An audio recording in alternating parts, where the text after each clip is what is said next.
Ben ritrovati, seconda parte di una puntata speciale di Cronache Trevigiane dedicata al mondo del vino. Abbiamo parlato di previsioni vendemmiali con Luca Pinzi e adesso ci siamo spostati invece per la presentazione del quinto Forum Spumanti d'Italia. Siamo infatti in Camera di Commercio a Treviso, con noi il Presidente Federico Tessari, perché questa è un'occasione, Presidente, non solo di lancio della manifestazione ma di bilancio. I dati che sono stati dati oggi e presentati in conferenza stampa evidenziano ad esempio che se è molto buona la posizione dell'Italia nella produzione degli spumanti a livello nazionale, non è così invece per quanto riguarda il consumo. Cosa fare quindi per promuovere il consumo interno? Diciamo una maggior fiducia nel mercato interno, tenendo presente che abbiamo un ottimo prodotto, sia per quanto riguarda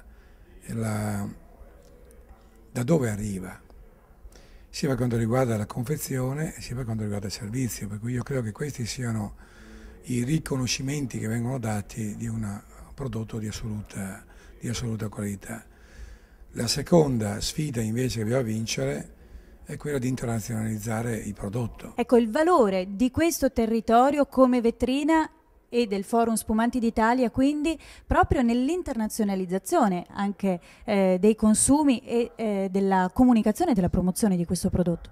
Certo, diciamo che i 55 milioni di bottiglie che quest'anno di Prosecco si faranno, per cui poi suddivise fra spumante, fra frizzante e fra tranquillo. Questi sono però un dato significativo, è che le DOC riconosciute del Prosecco sono in questa zona, sono nella provincia di Treviso. Presidente, la ringraziamo per essere stato con noi, ci rivedremo quindi in occasione del forum a Villa dei Cedri. Come avete visto nelle immagini della conferenza stampa, presente oggi anche il direttore Gianpietro Comolli, che andiamo a intervistare tra poco. Prima però un servizio di Cronache Trevigiane.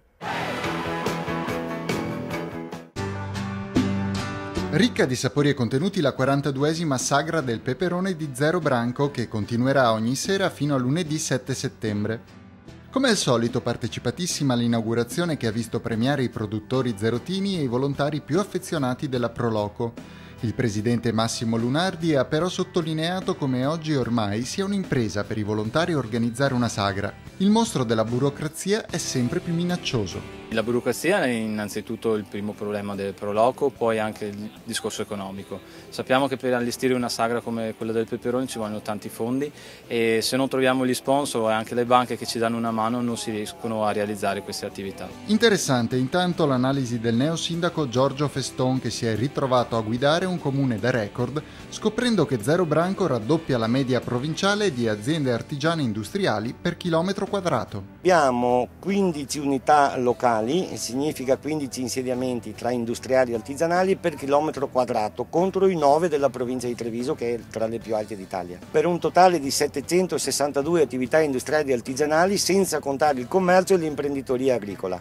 Dalla sagra del peperone l'appello del sindaco Feston affinché le politiche economiche privilegino l'aiuto a chi esporta le proprie produzioni. Da tempo rinnovo l'appello, l'invito, il suggerimento, la proposta di premiare, non un po' a tutti, perché così non si premia nessuno, ma cominciare a pensare di tirar via merci nostre di alta qualità, pensiamo ai radicchi IGP, all'asparago, ma anche agli ortaggi di adesso, tirarli via dal mercato perché il mercato è in eccedenza. Cominciamo a incentivare e a sostenere le aziende che producono per esportare, e cioè che tirano via merci dal mercato, una.